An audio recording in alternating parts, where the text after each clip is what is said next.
I'm going to show you a few different ways I'm using GitHub Actions and also APIs for my vibe coding projects. So this is the AI Flash Report.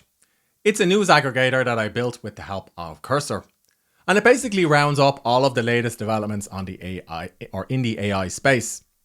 This particular news aggregator updates once per day. So at the top of the page, it has a summary of what's happening in AI today. And then further down the page, it has links to the most popular or trending stories of the day.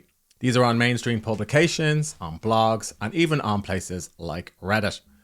And I set all of this up to update once per day with the help of a GitHub action or script and a couple of different APIs. I'll show you how all of this works in a moment.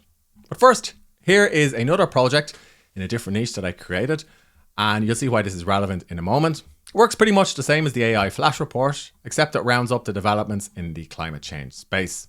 Again, it has a nicely formatted summary of what's happening in the climate change space today, but it also has a stock ticker that updates in real time.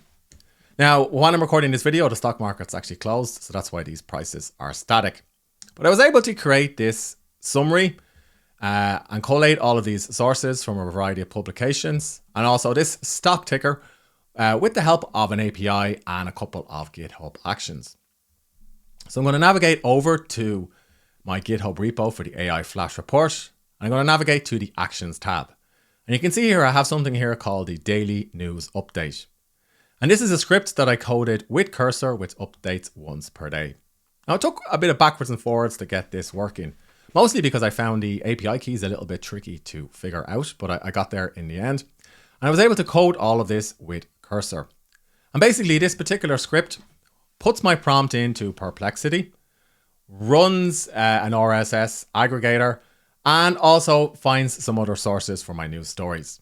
And when it runs successfully, the entire site will automatically update once per day.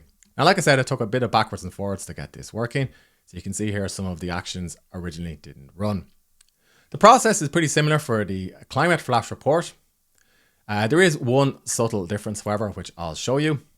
So to manage or store all of my API keys safely, I went over to security and I went to secrets and variables, and then I went to actions, and then I added secrets for my repository. I got these API keys from a variety of different sources. So I got a news API key to get news stories from mainstream media. And this was free to use once I don't hit a certain cap. I got myself a Perplexity API key, which I top up once or twice per month. It only costs me a couple of dollars. And again, I put this in as a repository secret. And I also set up a Reddit API as well. And this enabled me to pull through the most popular or trending topics on Reddit. And then I headed back over to GitHub and I set each one of these as actions with the secret encoded so that it was safe and that other people wouldn't be able to get access to it. Now, the only difference was with this particular stock ticker.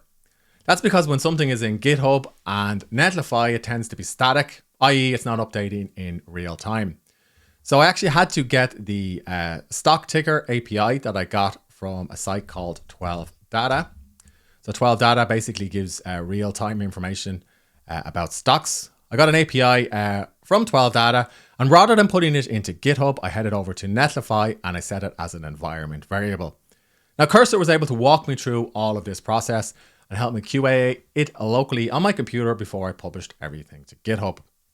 But basically using this exact process, I was able to create a news aggregator that runs pretty much on autopilot and updates once per day with an output from Perplexity based on a prompt that I wrote, with trending topics on Reddit, and also with trending news stories on blogs and on mainstream publications. Now, at some point, I might also add trending topics on Twitter or X, but the X API key is rather expensive, so I haven't added that at the moment. That's pretty much an overview of how I'm using APIs on my vibe coding projects. There are some other use cases which I haven't really covered in detail here. For example, I'm working on a new vibe coding project called Reading Curator, and I'm configuring this with the Amazon API key for my Amazon Associates account, so it should be able to automatically add affiliate links to the most popular posts on this particular project. But I have found that if you're doing anything with vibe coding, getting an API and making sure it's safely encoded as a GitHub secret or inside of your GitHub repository is the best way to go. Just make sure you QA and test everything. I also like using Netlify because they have some pre-built alerts built in whereby if your API key is accidentally exposed, it will let you know and stop you from building the project and deploying it live. Now, if you want to learn more about how I'm using vibe coding for my business, don't forget to subscribe to this vibe coding playlist. And if you have questions about any of this, ask me in the comments section below.